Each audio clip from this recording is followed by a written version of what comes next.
Do you have a question already? What's that? Okay, we're going to go over it all together, so I don't need all that, but thank you. Okay, give me a thumbs up if you're ready. Me! That's a loud thumbs up. I'm ready, Mr. Church. I'm more ready than Mariah. Okay, it's not a competition on who's more ready. As long as everyone's ready, let's go and get started. So starting out nice and simple, number 1, right? I see that little dot. It means I'm multiplying the bases, so what am I going to do with the exponents? I'm going to add them. 6 to the 15 plus 22. Oscar, you said 15 plus 22 was what? 37? Yep. Do I need to solve this out, 6 to the 37th power? No, not really. No, right? It's going to be way too big of a number. We're just going to leave it like that. What if we do it? I'd prefer you didn't, because then I have to put it in a calculator and check to see if it's right, and that's more work for me and more work for you. Let's make both of our lives easier and leave it as 6 to the 37th, all right? Okay. Now, number 2, it looks the same, except my base is an x, and one of my exponents is negative. So what am I going to do with the exponents here? We're just going to add them. I'm still going to add them, right? I tried to trick you, but you are too smart. I'm still going to add them. But it'll be, since it's negative and the 45 is more, it's going to be a positive number. That's right. Zach says, now I have a negative and a positive, right? But because I have a bigger positive, my exponent is still going to be positive, right? How much bigger is 45 than 10? 35. 35. So x to the power of 35. Give me a thumbs up. You got 1 and 2 right. Yeah. Good. Product rule, typically one of the easier parts of this, yes? Even if the numbers are bigger. All right. Number 3 and 4. What rule do I need to use here in 3 and 4? The quotient rule. Someone else said expand it. Do both of those methods work? Yeah. Now take a look. The quotient rule is our shortcut, right? It's easier for us to use the quotient rule here because all I have is like bases with my powers. When I get to product bases down here where I have a number, a letter, and an exponent, that's when the quotient rule is not going to be easier for us to do. That's when we want to expand it out. That's why I always ask, if I have a messy looking fraction, what do I want to do? Expand it out.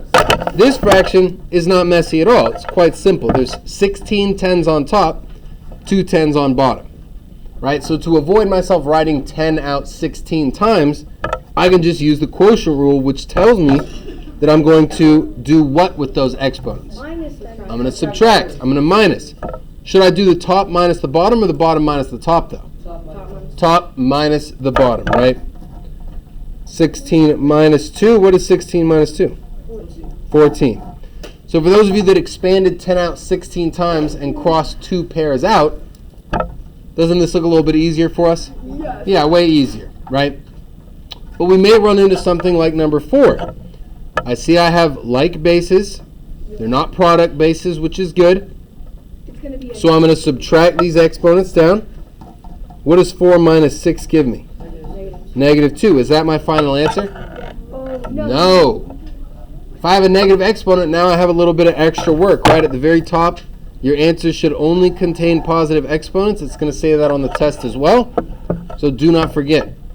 5x to the negative 2. How can I make that negative 2 a You positive? put a 1 under it and then you flip it around. Okay, I put a 1 under it. I flip it around, and I make my exponent positive. What? There's my final answer, right? If you get x to the negative 2, that shows me, yes, that you can use the quotient rule, but it shows me that you are not comfortable making a negative exponent positive, which is also part of what you're being graded on, right? Yeah. So, full credit, go all the way, make that exponent positive. Anybody get those 2 right? 3 and 4? No. Yeah? Good. Oh, yeah. Okay. 36. All right. Number 5. I got a whole bunch of x's. I'm going to consolidate these or bring them all together with an exponent. How many x's do I have? 1, 2, 3, 4, 5. So my answer must be 5x, right? No, because they all have an imaginary 1 on top. That's right. I'm glad you pointed that out. Zach says they all have a little imaginary 1 on top. So if I'm multiplying, what do I do with those exponents? I'm going to add them. What's 1 plus 1 plus 1 plus 1 plus 1? X to the 5th. X to the 5th power. Silly goose. Right? So I'm definitely going to see some people with 5 x's on the test. If I have 5x, that would be x plus x plus x plus x plus x. But if I'm multiplying, that's where my exponent comes in, right? How many 9s do I have over here in number 6? I got 9 of them. So what's my answer? 9 to the power of 9. It's going to be way too big. We don't want to simplify that. We'll leave it as 9 to the 9th. Right? Is this an appropriate answer right here? Well, it's 9 to the 9th, right? Well, your exponent is way too big. The exponent is way too big. So this is something I see as I'm looking through worksheets too. We have to make our exponent small. It's really not super duper hard, right? If I see this, I'm going to assume you mean 99, and that is definitely not our answer, right? My exponent has to be small up on the top, just like that. Now, with numbers 7 and 8, what rule do I want to use here with 7 and 8? Distributive property. Distributive property. What do we call the rule, though? Power rule. Power rule. I know that I'm using the power rule when I have an exponent on the outside of my parentheses directly next to an exponent on the inside of my parentheses, right? And what the power rule tells me to do is distribute that 2 to the 5. But then you're also going to do it to the coefficient. And I'm also going to distribute it to my coefficient, right? So let's break this up. If I have 5 and x to the 5th, right, I'm going to distribute that 2, throw it on top of the 5, nice and small like an exponent should be. And I'm going to distribute it to my x. What do I do with that 5 and that 2, though? I'm multiplying them. The power rule tells me I'm multiplying. Anytime I'm distributing, I'm multiplying, right? Well, what is 5 squared? 25. And what is 5 times 2? 10. Is that my answer? 25 to the 10th power? I forgot the x, and that's, again, something I'm going to see, unfortunately, a lot of.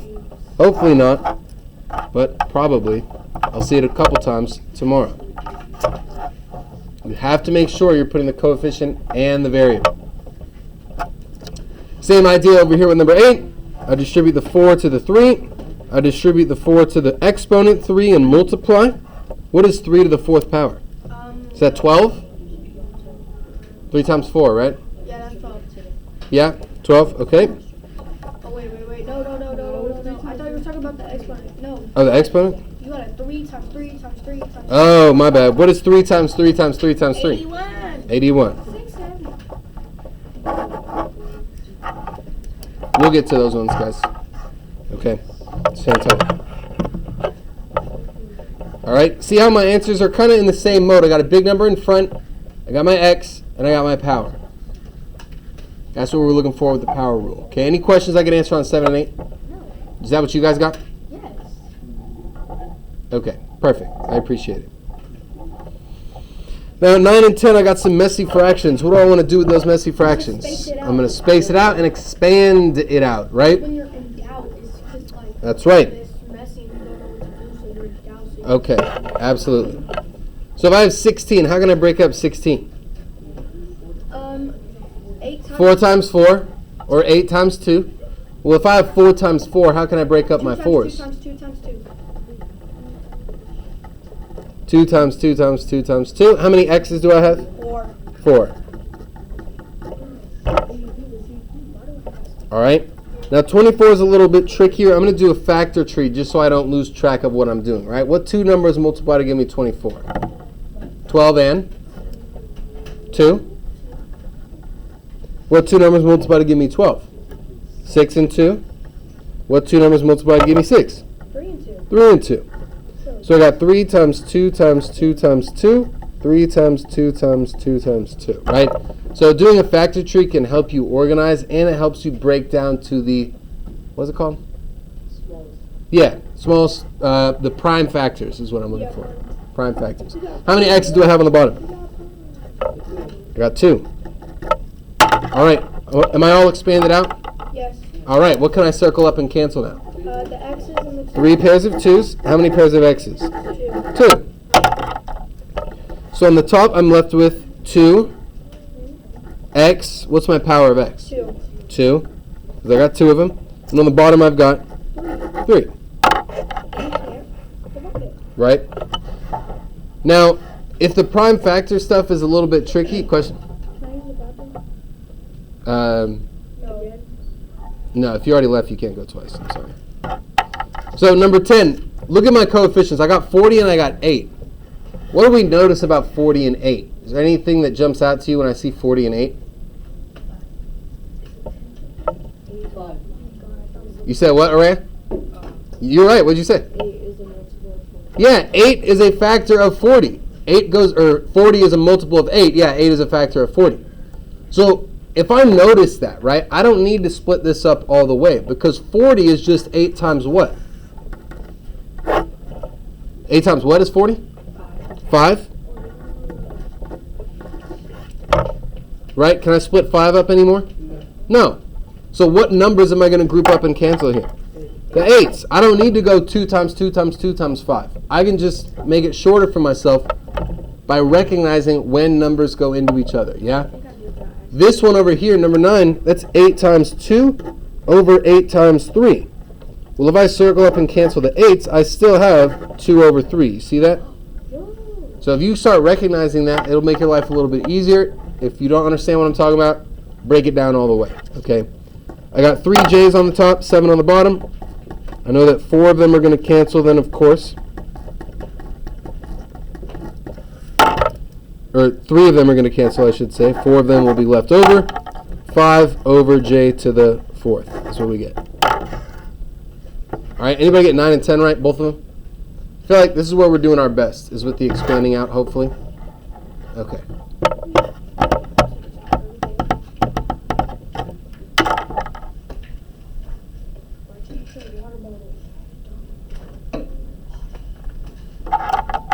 All right, any questions on the front side here?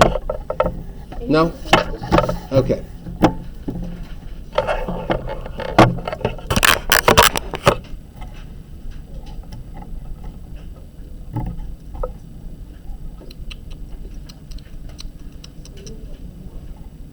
Okay. 11 and 12, this is just the power rule that we were talking about where we distribute the exponent and multiply it. So I get x to the 6th. Here I get 2 to the 12th. Already talked about that. No need to go in depth there. 13 and 14 are interesting.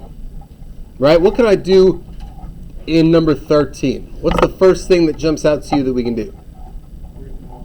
3 times what? 3 times 2. Right? Because if I'm following PEMDAS, what's the first letter stand for? Parentheses. So if I solve inside the parentheses first, what is 2 times 3?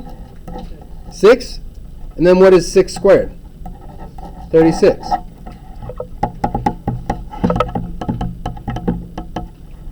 All right, a different way I could do this, again, if I have an exponent outside my parentheses, I can just distribute it. Right? 2 squared times 5 squared. Well, what is 2 squared? What are we for? 4. And what's 25? Or sorry, what's 5 squared? Oh, thank you for 25. And 4 times 25, what does that give me? 100. Did you do it the other way but still get 100? Yeah. Yeah. So either way works out. In my opinion, the PEMDAS way is easier, but it's up to you what you think is easier. You're right. I'm gonna write that down. PEMDAS way.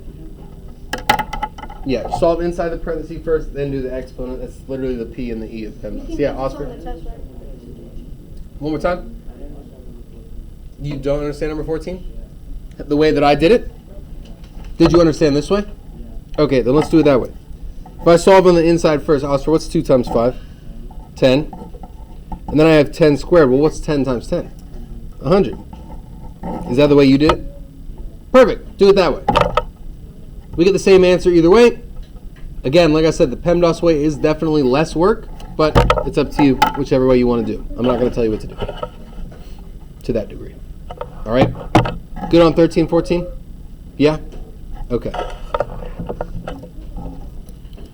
Number 15, 5 to the power of negative 2. If I have a negative exponent, what do I do with it? Make a fraction. How can I make 5 a fraction? Put a 1 under it. Now that I have a fraction, what do I do with that fraction? That's right. How do I turn it positive, though? That's right, by flipping it around or switching it around. Am I done there? No, we can do 5 squared, right? What's 5 squared? 10? 25. 25. Yeah. Did I do that? No. Oh yeah, I did. I guarantee you someone's going to take a problem like number 15 and say this is equal to negative 10. Right? How did I get negative 10? Because I just did 5 times negative 2. That is definitely not what we do.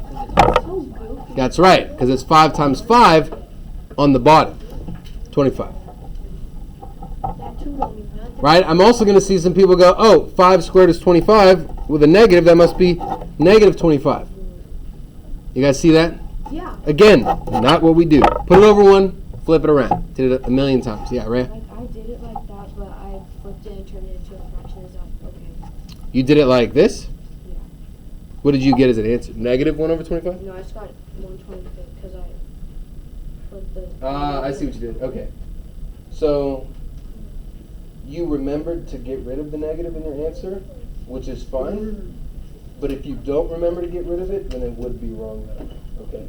So just keep that in mind. The negative exponent doesn't mean what I have is negative. It means what I have is tiny. It's a fraction. But yeah, that worked out fine. Number 16, same thing. Put it over 1, flip it around, make it positive. Can I simplify x to the 4th? Yes. Okay, how? We can't, right? X to the 4th is just x to the 4th. There's nothing I can do with it. Sorry, I'm a little bit. I know, it's okay. We're almost done. All right, now we got the easy stuff out of the way. Let's take a look at 17 and 18, which we did not talk about. We don't have notes on 17 and 18 directly because it's just 2 different rules put into one problem, right? If I'm looking at this, which rule does it look like I might want to use first? Product rule. What about this, especially the numerator, tells me I need to do the product rule? You're going to, since the bases are being times. That's right. multiplied, then I you see that little dot. My bases are being multiplied, right? You gotta add those. So if I take the numerator and I do the product rule, I'm just going to add negative 5 plus 7. Well, what is negative 5 plus 7? 2. All right. Now I've got a fraction. That tells me I need to use which rule here, Zach? Q? Subtraction down rule. Yeah, such the Q, what is it called? Quotient rule. Quotient rule, right? Where I subtract down. X to the 2 minus 4. Well, what's 2 minus 4? Negative 2. Is that my final answer? No, because what's in this that we don't like? Negative exponent. So now I got to use a third rule, the negative exponent rule, where again I put it over 1, I flip it around, and I make it positive. All right. Now, when I got to this step, right, if I didn't want to use the quotient rule, could I have expanded it out? Well, let's see. Yeah. X squared is x times x. X to the 4th is x times x times x times x. How many pairs of x's can I circle up and cancel? 2. What do I have left on the top? Nothing, which means I really have a 1. And how many x's are left on the bottom? 2. Did I get the same answer either way? Yeah, I did. Does that mean you can do it either way on the test? Absolutely. Whichever way you're more comfortable with is the way that you should do. All right? Same deal here with number 18. I'm going to product rule the top. What's 3 plus negative 1? It's just 3 minus 1, right? Which is 2. Right? So I have y squared over y squared. If I expand it out, y times y over y times y. How many y's can I group up and cancel? 2 of them. Well, if everything goes away, my answer must be 0, right? No. What should my answer be? 1. If I use the product rule here, and I subtracted these 2's downward, what is 2 minus 2? 0. And what's anything to the 0th power equal to? 1. Again, either way works. All right? Anybody get 17 and 18 right? Or at least one of them right? Good. Good, good, good. Again, you can definitely expect to see a question like that on the test tomorrow, so keep that in mind. Speaking of doing multiple rules at once, let's look at 19. Now, I've got no fraction here, so I'm definitely not going to be doing any quotient rule stuff. But what do I notice here that I can do first? The parentheses, right? I want to take care of these parentheses by using which rule? Close. Not the product rule. The power rule, where I distribute that 3. When I distribute that 3 to the 2, what do I do with the 2 and the 3? I multiply them. So I have y to the negative 4th times y to the 2 times 3, which is 6. Now I can use the product rule here. What is a negative 4 plus 6? 2. That's what I get, y squared.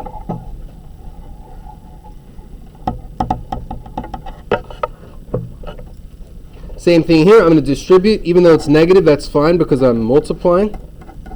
What's 3 times negative 3? Negative 9. And then I'm going to add my exponents across. What's 5 plus negative 9? Negative 4. Is that my final answer? Nope. I'm going to put it over 1. I'm going to flip it around. I'm going to make it positive. Right, so those ones like that, we're just doing multiple rules. We got to do them in a specific order so that we stay all organized and everything. All right. Take a look at 21. If I look at that, what's my first instinct going to be? Split it up. Space it out. All good. Perfect. You can head back, buddy. So if I want to split up 8, how can I split up 8? 2 times 2 times 2. How many x's do I have on the top? 1. How many y's? 2. How many z's? 3. All right, there's my top expanded. How can I split up 12? 2 times 2 times 3. How many x's do I have? 3. How many y's? 5. How many z's? Just 1. All right, I can group up a pair of 2's, another pair of 2's, 1 pair of x's, 2 pairs of y's, and 1 pair of z's. Those all go away, leaving me with 2 z's, 3, 2 x's, and 3 y's. So let's consolidate that. 2z squared over 3 x squared y to the power of what? 3.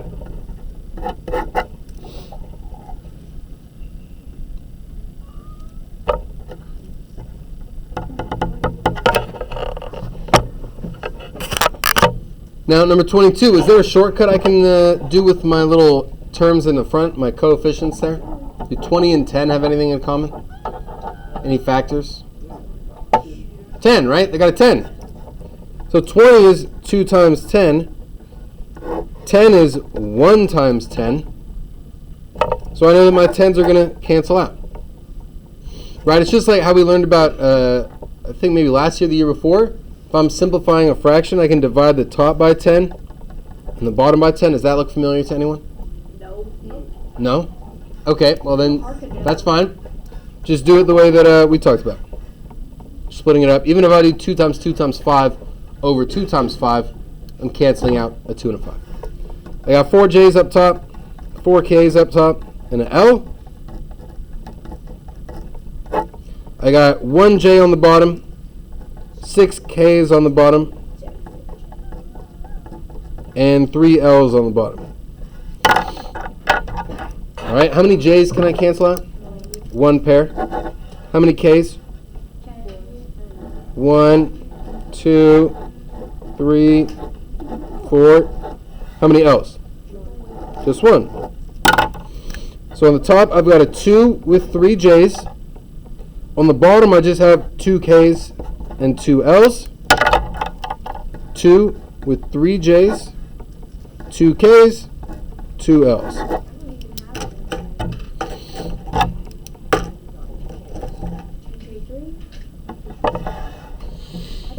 Anybody get those last two right? 21, 22? Yes. Jawad did, Daniel did, Angelina did, Evian did, Zach did, Caleb did, Bells in the back. Great.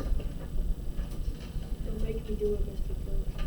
Any final questions here on worksheet 69?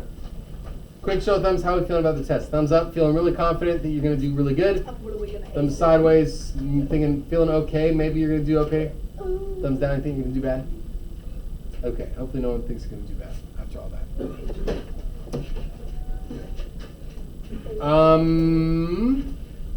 Do me a favor. Go ahead and pass those up. I'm going to check them off and then give them back to you so you can study them tonight. Yeah. Sure.